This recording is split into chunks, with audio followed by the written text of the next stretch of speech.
To be an expert on Indonesian leaders in business or government. I do know about what good leadership takes. We have found that there's 5 factors for successful leadership. Strategy, knowing where you're going. Execution, being able to get there. Talent, managing people. Human capital, building the next generation. And personal proficiency, having integrity. Anybody listening should say, of the leaders I know in the Indonesian government, are they able to do those things? Do they set strategy well? Do they have a direction, a mission, or a vision? Do they execute it well? Do they accomplish what they promise? Do they manage their people well? Do they treat them with respect? Do they care? Do they build the next generation of people? And do they act with integrity and continue to learn? So the best way to answer the question is to provide a framework and then ask anyone who interacts with a leader in Indonesian government or other companies, how well do they do those 5 things?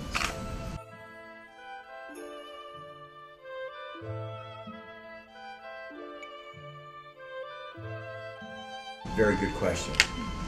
I think we all focus, some people say we focus on things we're not very good at. So I may not be a very good personal leader. But I think I learned the most about leadership from my mother and from my father.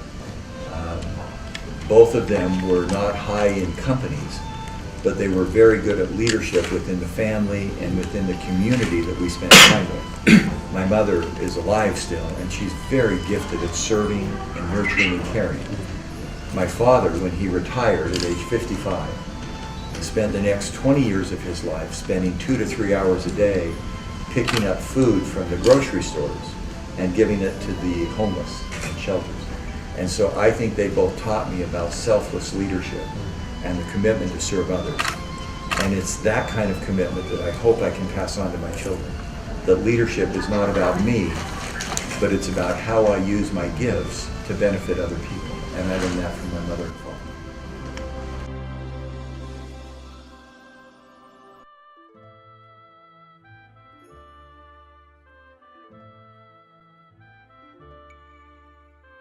This morning gave a brilliant talk about what the future of Indonesia might be.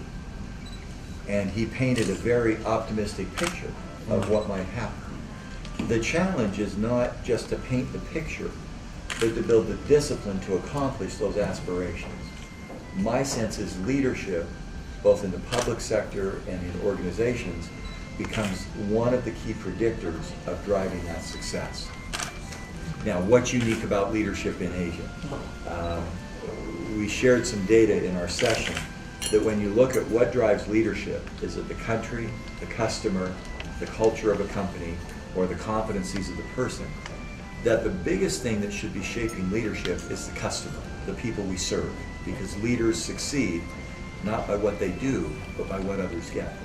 The country in our research is about 15%, so customer 35, company 25, personal skills 25, country 15. What that says is there are obviously some unique things about Indonesia that make Indonesia unique. The opportunity to have incredible growth right now is an incredible opportunity. We don't see 14 or 15% GDP, gross domestic product, in almost any country in the world.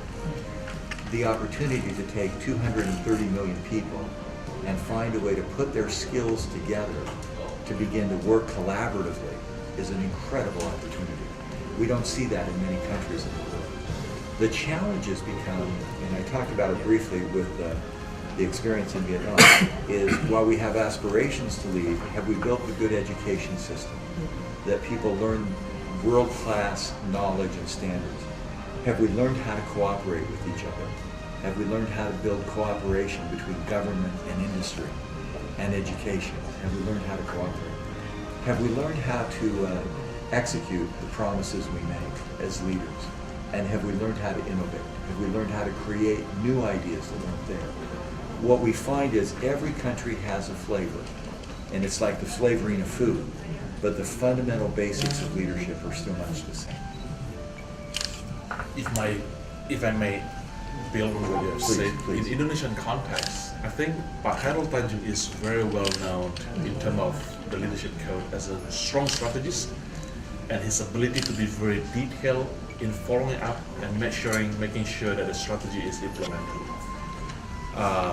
And Park Harold has proven himself very good in the private sector in building up a corporation. I think that's what we need in Indonesia as a nation. We need a leader who would be very good in strategy building, but also executing it. And my feeling is we don't have enough leaders who are doing those, who have those competencies. The other thing he talked about, and we see it, and it's a difficult thing to talk about, but one of the critical predictors of leadership success is trust. And being able to trust that you will do what you say, and that you will act in the interest of others, not just in your own interest. And sometimes in markets where there is corruption or there is bureaucracy, people try to protect themselves rather than to use the organization to help others. And that's one that, again, you know Indonesia better than me, but in many countries, that's one of the issues leaders have to confront before they can move forward.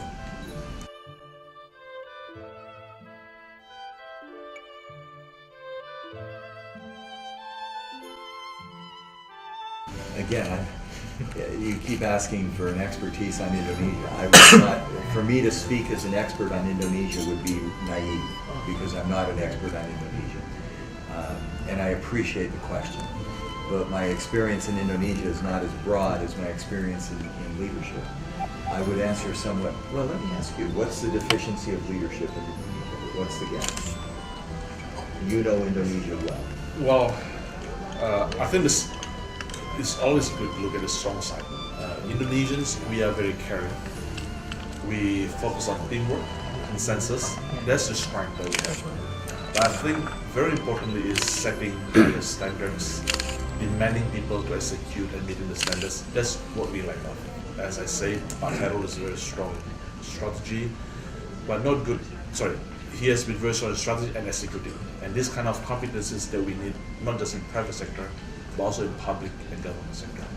I would add, and again, I'm not an expert in Indonesia, but in some of our research in Asian companies, sometimes in the Asian countries there is not as much innovation and the ability to do things, to create and to do new things. To be creative. Yeah, to be creative and to try innovative and different things. Sometimes once we know where we're going, we go quickly. But figuring out the right direction or the right focus sometimes is a very difficult challenge. And we have found that in some of our work in Asia, that the capacity to innovate is not as high as the capacity to execute.